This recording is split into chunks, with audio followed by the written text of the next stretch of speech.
with for about 35 years. So, I have a little more experience than Christian did, only because I was born in 83, he was born in 86. So, we're going to talk about that. And this is where normal pastors will go to 1 Corinthians 7, but we're not going to there. I encourage you to read 1 Corinthians 7. It's a good chapter to read. But about marriage and being single and stuff like that. But we're going to be in Psalms 36 is where we're going to be at. Psalms 36. So if you want to go ahead and flip there. I did my cute little intro and talk about some cute little things, and we'll discuss. All right? Or when I mean discuss, I mean in this section I will tell you, and you kind of go home and take it in a little bit, okay? Encourage you to take notes if you have them, okay? So let me tell you a little bit about my little bit of relationship experience, okay? Never been married, okay? Never been married. The closest I've ever been, I was engaged for a little while. When I mean a little while, I was engaged for about 3 years, okay? Obviously, that did not work out, okay? That lady, and I think me and her, it's been about 10 years now, so I'm pretty sure me and her on the same wavelength that, you know, we were together 5 years, and only 2 of those years was any good. So we should have cut it off a little bit sooner than we did. But that's the stigma we have in the world and in the church culture too. You've got to, I mean, dude, you're 35, why are you still single? What's wrong with you? You know what I mean? And that's something people don't want to discuss. That's something, you know, whenever you go meet somebody and you're like, yeah, I'm 35, I do this, I work in a, you know, you might have a big, successful job. And, oh, yeah. Oh, yeah, I don't have a wife who can cook. I do all cooking. Or, you listen to some guy and they go, well, I got to go home to the family. And then you're just kind of like, I'm going to go home and watch Fox News. I'm going to go home and watch Sports Center. You know. And a little bit of the subtitle is about loneliness, and there's a misconception we're going to talk about, you know. So we're going to discuss that too. But relationships are encouraged not only in the world that, you know, we're part of, but also in the church culture, okay? Now, some of the songs you hear, I've heard this song. Now, the younger ladies might have heard this name, Demi Lovato. Am I saying that right? Okay. The song, I heard it on the radio when I was going to the coffee shop. And the song's called, and I looked it up, Tell Me You Love Me. And here are some of the lyrics, and it was kind of disturbing to me. I don't know who I am without you. You ain't nobody until you got somebody. Oh, tell me you love me. And when I was looking at these lyrics, the only thing I can think of is, first of all, we've got a girl singing about being begged to be loved and cared for by a guy. That's what we got. The most disturbing lyric in that song is you ain't nobody till you got somebody. I'm over here to tell you that's bull. Okay? That is garbage. You are somebody. It doesn't matter what your Facebook status says. Okay? And just to be clear before I move on, when I talk about being single, that means not married. If you're widowed, if you're divorced, if you've never been married, that's what I'm talking about being single. Okay? Obviously, not single means you're married. Okay? Just to clarify that way, you're not confused. Oh, I got a girl. Oh, I got... No.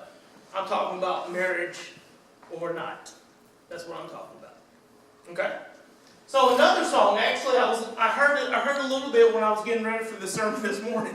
I like to listen to my rock music and get ready for stuff like this. It was Hinder, Lips of the Angel, and the lyrics, some of the lyrics go, my girl's in the next room. I wish she was you. I guess we never really moved on. Now that song's talking about a guy who is so influenced by a person that he has to be in a relationship so bad that no matter if he's past that other girl, no matter if he's past that other person, he has to go find someone else fast. And we've all seen some situations like that. And that can hurt not just you, but the other people involved. So I'm here today talking about singleness, talking about loneliness, and also talk about some good stuff about marriage, okay? Now, believe me, I'm not an expert about marriage. If I was, I would have probably been married now. But, well, let me rephrase that. We have the Bible so we can go. Sometimes we put importance on relationships. And a lot of the world, marriage doesn't count. You know what I mean? Oh, by the way, ladies, I just heard the news about a couple weeks ago. Shannon Tatum is single now. So, just go ahead. I don't know how you're going to find them on Twitter, I guess, is the best way to do it. Okay? Alright. Well, we put importance on having a relationship. We base our importance on if we have somebody. We put our importance on whether we can put, happy pictures of us on Facebook with somebody else, with another person. Marriage should be celebrated. I'm the first one to tell you that. Okay. When I went down through I told you a couple years ago I was really deep valley, really depressed. I went to a friend's wedding and I couldn't have much fun, but I was trying to celebrate their marriage at that time with them. It was hard. But also, being single should be celebrated too. Okay? Now, I know that sounds weird. We already got the elephant in the room. How do we celebrate singleness? How can we celebrate singleness? Single people, we have a lot to offer to the church. Single pastors, single teachers, single coaches, single anything you do in your job. You're able to focus on your job just a little bit more. Okay? Because sometimes that's all you have. Last year when I coached, I was able to do 3 different sports. Boom, boom, boom, boom. I loved it. It wore me out, but I loved it. Okay? Last Christmas, before I got here, I went to go celebrate Christmas with my family in Tulsa, Virginia. And this is my dad's side of the family. And my Uncle Ray had bone and lung cancer. So he had days where he didn't feel good. He had days where he felt better than normal. He had days where he just said, I can't have people around right now. And you knew my Uncle Ray, he liked having people around. He loved people. He was kind of like me in a way. So I was down there for Christmas. I was planning to leave the day after Christmas. I didn't have to go back till January 2nd. Okay? So I called my Aunt Linda, and she talked and says, look, he's not feeling real well, but he'll feel well the day after Christmas. He's going to be okay. I said, you sure? Yeah. Now, if you want to see him, that'll be the day you can see him. Well, being single, all I had to do is go ask my cousin if I can stay at her house another night. And of course, she was like, yeah, please. Big deal. I didn't have to check, spouse's calendar. I didn't have to make sure if she had to go to work. So it was a blessing being single at that time. I got to see my Uncle Ray at Christmas, spend about 3 or 4 hours with him. He died a month later. That was the last time I saw my Uncle Ray. And we had a good time. Talked about fishing, and we made promises to go on a boat. Now me and my cousin, his son, we're going to take that boat out soon. But it was a blessing at that time to be single. And we can't forget about that. And another misnomer about getting married. Okay? Some people think getting married will cure your loneliness. And I'm here to tell you that's not right. That just means you got someone in the boat with you, being lonely. Okay? Marriage does not fix everything situation. Okay? It's not. It's a holy situation. It's a holy union that you need to take seriously and really think about. One of the comments, a comment I made about people being divorced is, well, instead of worrying about people being divorced, we should worry about giving them the real truth about marriage. Warn them before any of that happens. Make sure they know. I talked to a lot of the older people here, and my generation I'm growing up in now, and the older generation, one thing I admire about older generations is they understand, and they understood that marriage is not a fairy tale. Marriage is not Prince Charming for every day of the year. Now, I've ran into a couple girls who, let me tell you something, my honeymoon period doesn't last long, guys. I'll be the first one to tell you. After a month, you get the real person, okay? I'm still a good guy and stuff like that from what I heard. But But then you get more of the real guy. You get more of the real person. You get more of the guy who just kind of, if I'm comfortable with you, I'll say whatever comes to my mind. Right, Christian? Yeah. And some people either like it or they don't. And of course, I'm the type of guy, if you don't like it, then you don't have to talk to me. But it seems that most people do like it, okay? People cannot keep up with the emotional needs of others. And I think that's another misconception. We get married and we think we can handle another person's emotions. We can handle other people and help other people all the time, okay? Now, it's good to try to help others. I'm not sitting here saying we shouldn't. But I'm here to say that sometimes maybe you need to take a break from dealing with their emotional stress. Okay? I'll tell you right now, I hope she never sees this, but I'm not going to say any names. But this one girl, I couldn't handle her, what she wanted emotionally. I couldn't handle it.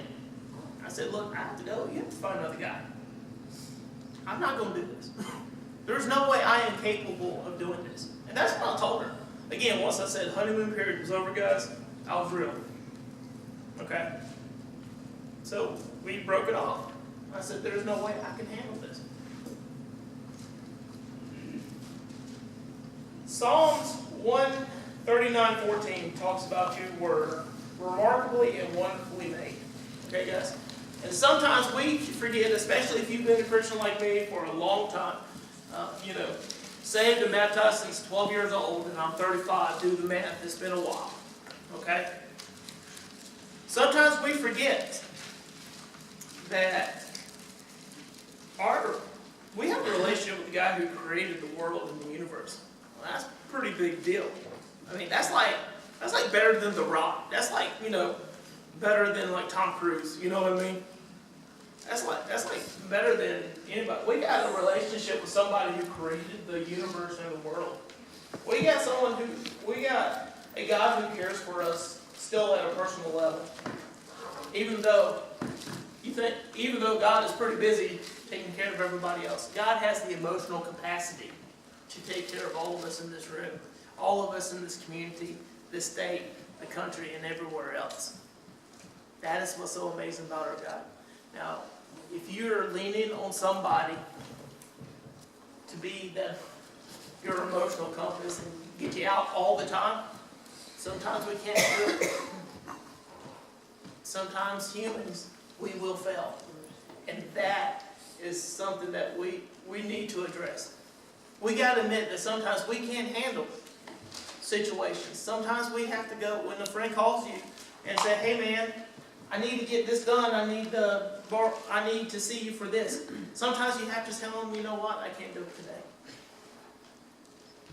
And sometimes we have to be smart enough to know when to tell them we can't handle it with grace. And sometimes we have to be smart enough to know that when we can handle it, we can do this. So we're going to read Psalms 36. Again, talking about being single and being alone. We're going to talk about marriage, okay? Psalms 36, the first 4 verses. An oracle within my heart concerning the transgressions of a wicked person. There is no dread of God before his eyes. For his own eyes is flattering himself too much to discover and hate his sin. The words of his mouth is malicious and deceptive. He has stopped acting wisely and doing good. Even on his bed he makes malicious plans and sets himself to a path that is not good and does not reject evil. Alright, let's go with this list. I wrote down a list of this wicked person. Okay? We're talking about this wicked person. He does not fear God. He's conceited. Doesn't hate his sin. Words are mean, deceptive. Doesn't do good. Not on a good path. Doesn't reject evil. I don't know about you guys, but if I ran into somebody like that, I would have to say, I'm not marrying that person. True? Who wants to be part of that? And that's the problem we're having right now. They're going, I hear it all the time. Look, man, I mean, you're 35. I mean, come on, man, time's ticking, you know what I mean? Hey, man, you're 35. Sometimes you have to take what you can get. I love that, man. You know what I mean? My friend Jackie, one time we talked about it, and this was middle of my depression and stuff. And she goes, you know what, you're doing a good thing. And I said, why's that? She goes, well, let's face it. So-and-so and so-and-so, you've been married to one of those, but your marriage, you would literally be living in hell. I said, yeah. It's true. I could have, but it would have been a bad situation. It would have been a horrible situation. It wouldn't have been a God-fearing situation, and who knows where I would have been if that happened.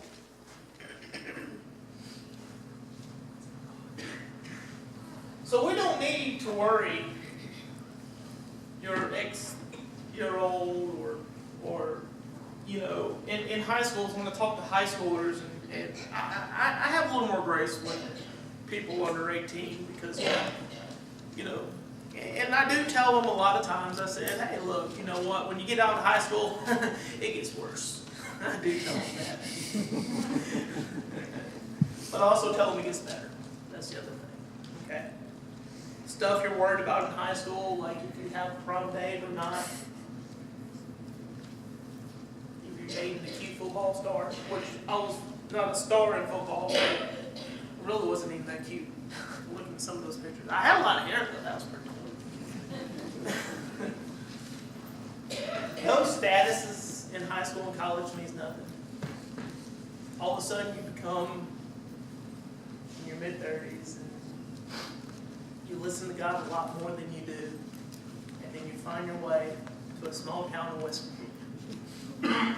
And you're happy about it. And you're excited about it. High school doesn't mean much when you get past it. But while you're in there, I understand. We were all in high school at one point in time. So.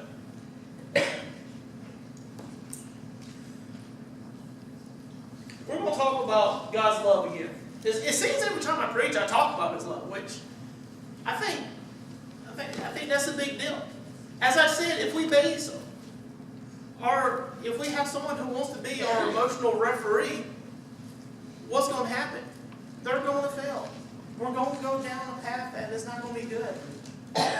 I've warned people before when we become friends and girlfriends and all this. I said, look, this is what it's going to be. This is what's going to happen. Here's some triggers. I want you to be aware.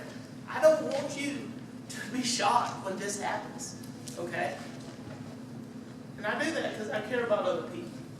Because I do want them to know. And if you would ever talk to my mom, my mom passed away a couple years ago. If you ever talk to her, she'll say two things about me. He is the most stubborn, hard-headed guy in the world, but he has a heart of gold. And I'm just like, well, that's the biggest oxymoron in the world. But that's what she would say. So we're talking about God's love in verses 5 through 9. So let's read this. Lord, your faithful love reaches to heavens, your faithfulness to the clouds. Your righteousness is like the highest mountain. Your judgment is like the deepest seas. Lord, you preserve man and beast. God, your faithful love is so valuable that people take refuge in the shadows of your wings. They are filled with abundance of your house. You let them drink from the refreshing streams, for with you is life's foundation. In your light, we will see light. So let me rattle off this list of what's good about God's love. Reaches the heavens and the clouds and the mountains and the highest mountains.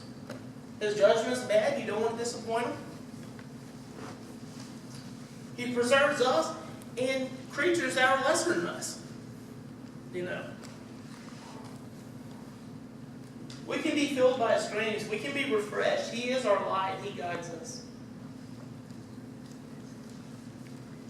This is the foundation of a God that can help us in our emotional distress.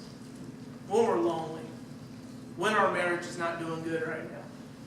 When we're sitting at home on Friday night because all our married friends are taking their families somewhere else. This is the God that can handle those emotions for us. So if we based our emotional capacity, if our foundation, like in verse 9, He is our life's foundation. If we base our foundation on Him, He's going to help us through times of trouble in a marriage and trouble when you're single and loneliness. He's going to help us through. If you base it on someone, another person, no matter how good the person can be, no matter how big the leader is, let me tell you something.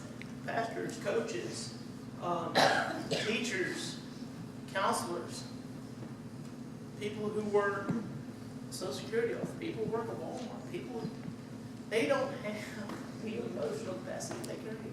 But God does. But people will try. And I'm not saying don't. This is not a free pass to say, hey, don't try. No, keep trying. But also remember, take care of yourself too, okay? Go to God. God's love can handle it, okay? Our love sometimes may not be able to handle it. And if that's all you get out of this sermon, that's good. That's about the main point of it, right? That's what we need to focus on. So let's read verse 10. Spread your faithful love over those who know you, and your righteousness over the upright in heart. Guys, it's that easy. You seek God, there's a famous verse, Matthew 6:33, seek Him and everything will be added to you. I like to say seek Him and everything will be okay. That's the Paul Milberg. Alright? Seek Him and everything will be okay. Alright? God will take care of you. If you have a relationship with Christ, God will take care of you. You'll be okay. Okay? Maybe you'll sit there and wonder, when you're sitting in a small apartment in Hattiesburg, Mississippi, going, why is He moving me to D.C.?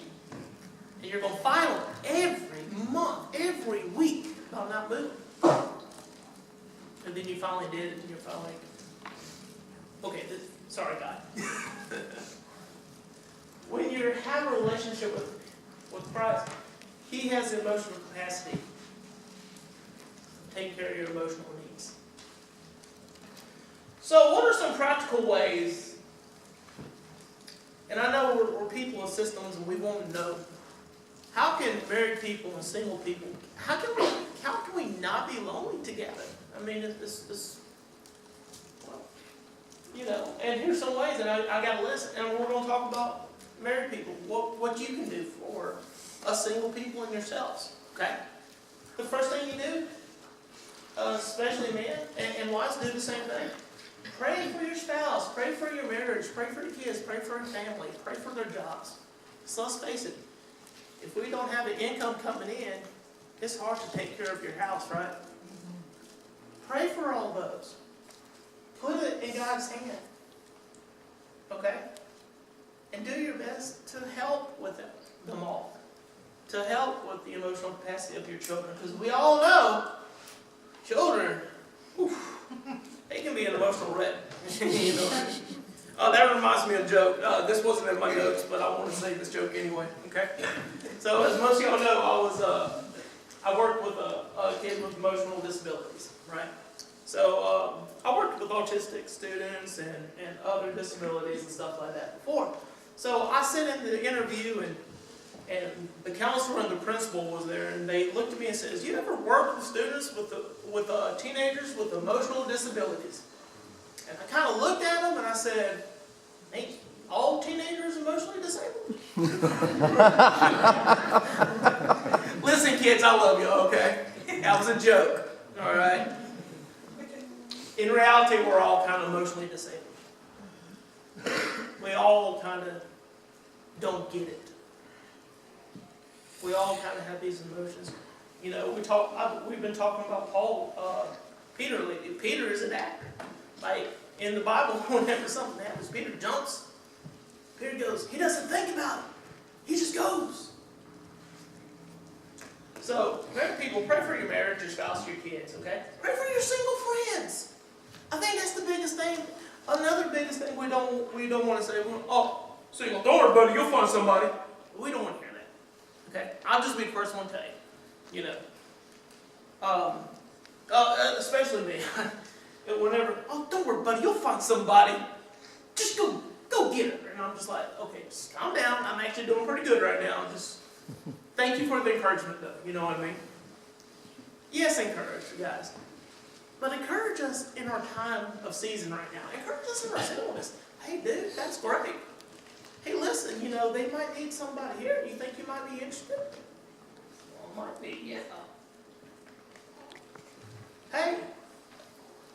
And when I say pray for your single friends, okay, pray that they serve Christ. Pray that they find a spouse, guys. Because look, this is not a free pass. A single people, this is not a free pass for us to go, hey, look, I'm just going to be single all my life, okay? This is not a free pass, okay? This is a pass saying, seek God, and then if something happens, pursue the girl or the guy. That's all I'm saying, okay? Seek God, and then, you know, let's see what happens, all right? Don't be lazy. This is not a free pass for us single people to be lazy, okay? Pray for their purity. Okay. Now this can also go for married people. It's hard. It can be difficult. Okay. You're told, and you read scripture about how sex is good for marriage and marriage alone. So, guys, let's talk about this big elephant right here. Okay. Alright? It's rough, especially after 35 years, okay? It's a rough thing. You get frustrated, and all of a sudden you're helping your neighbor with their yard. Okay? And just to be clear, I'll just go ahead and say it. 35 years, never been married, still a virgin at this time. And I'm proud of it. And I'm not saying that so y'all can like, oh, he's doing a great job. It doesn't excuse me from any other sexual sins. Okay? In high school or college or you know, at any time I slip up. It doesn't excuse me. It just so happens that's something that God kept pure for me. And that's through the prayers of other people, other single people, other married people. Because people do care about me and do care about my purity, do care about my future spouse, do care if I serve Christ. That's what we need to do. Married people, pray for your marriage. First and foremost, pray for your wife and kids and your family. Hey guys and girls, pray for your single friends. They need it, okay? Here's another good practical way. Allow them to be a part of your family. Let me tell you another misnomer about being single. We love to party every weekend. That's not true. Especially when you get older, okay? Especially after, you know, you're sitting on the couch with your roommate and you're looking, dude, it's 9:45. Why am I so tired? You come home at 1 o'clock in the morning after a good night singing karaoke with your buddies, and you look at your roommate and you go, man, that was fun. Let's do that another 4 to 6 months. True story. Sometimes, guys, we're not. Some single people are. Well, let me phrase it. There are some single people that are just party animals, but they're trying to mask something. Okay. We want to chill out and settle down. There's some nights I just want to watch a stupid movie and just be okay. You know what I mean? That's another. So allow us to be part of your family, guys. A lot of single people, we like to go to see your kid play baseball. That's great. Because let me tell you another thing that kind of creeps people out. If you're a single man and you just go to a kid's baseball game, no one invites you, it's kind of a little awkward. You know what I mean? Let's just go ahead and call that out. You know, it's just kind of a little weird, right? But if someone invites you, say, hey, this is so-so, this is my friend, he's the youth minister there, it kind of makes it easier. Guys, allow single people to be a part of the family. Invite them over for dinner. Hey, look, it's easier to feed one person than two. And it's much easier to feed one person than 3 or 4. Okay? It's just simple. It won't hurt your budget that bad. You can probably scrape some food up. Depending on who you invite. You invite me, you might be in trouble. Okay? All right. My friend Marcus, it was in the middle of football season. We had an off week. So I'm stuck with 2 games of football a week. Practice all the time. It was great. But we had an off week. I had Friday off. And Marcus, and I was talking to some friends. Marcus goes, hey, you can come over to my family. We're just having dinner and watching the kids movie. He had a couple of kids. I said, no, that sounds good, man. Let's do that. And throughout the whole night, he's going to do, sorry, we're not that excited. I said, no. I had 5 weeks of excitement, hollering at the kids and trying to coach kids and stuff like that. I'm good. You know what I mean? I am good. Thank you. I appreciated that time that he allowed me to be part of his family. So those are basically 2 practical ways we can marry people. You can help single people. And there's more to it. I told Christian we can do a whole week about singleness and loneliness. Do a whole year, probably. No, probably do a whole year, yeah. But we're not. We're hitting the big points. Single people, what should we do? Single people, pray for your spouse right now. Even though you may not have a candidate, pray for that person. Pray for that person's purity. Pray that that person serves Christ. Pray that that person, gets to you safely. Pray for that. There's nothing wrong with that. Okay, there's nothing wrong with being a forward thinking and going, one day I'm going to get married. I don't know to who. Now I wouldn't go post it on Facebook or anything like that, saying, "Oh, I can't wait to get married," and you have nobody. Let's don't do that. Okay, but it's okay to think about that, guys. It's okay to think about when you have to change your driver's license at the age of 40, going, "Oh, I hope I'm not single by then." You know what I mean? It's okay to think that. Okay. Pray for opportunity to serve. As we talked about, pray that you serve your church, serve your community. Now, it is true, single people, we do have a little more time, okay? Now, when you get older, the energy level does kind of, and I know most are like, oh, you're 35, you're good. But let me tell you something, I'm 10 years older than I was when I was 25, okay? I did have a little more energy at 25 than I do at 35, okay? So, pray for opportunities to serve in your church, your community, your schools, anywhere you go, your work even, okay? Find a community, guys. To 2 churches I went to in Northern Virginia. One was called Impact, the other was called Impact. Okay? Impact, great church. Love it to this day. A friend from Mississippi is actually the pastor there. Still love that church for this day. Still love the people to this day. But there's something going on in Impact. Must have been something in the water. Because all of a sudden, everybody at Impact was getting married, they had babies, they were buying houses, they were talking about mortgages, finances, they were talking about kids going to college. You lived in Northern Virginia, you had to work 70 hours a week just to make rent sometimes. You worked all the time. So at one point, I looked at it, and it's not a bad thing, okay? They were doing what God sent them to do. They were taking care of their families, taking care of everything they needed to. They were being men like they should. They were taking care of people. But I'll be the first one to tell you I felt left out. Hey, what are you doing? Victor, you want to go have lunch? Then you just see that face of like, oh, I don't know, man. That face I got to ask my wife face.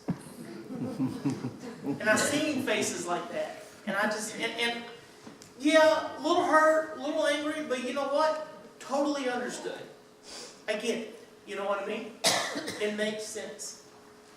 So me and Christian had these friends that went to this other church, New Life Christian Church, and there was a lot of single 30 guys in their 30s. We had a good time with them. We had a good time with them Friday. We had a good time with them when we lived there. Even if it was my friend Sean going, hey,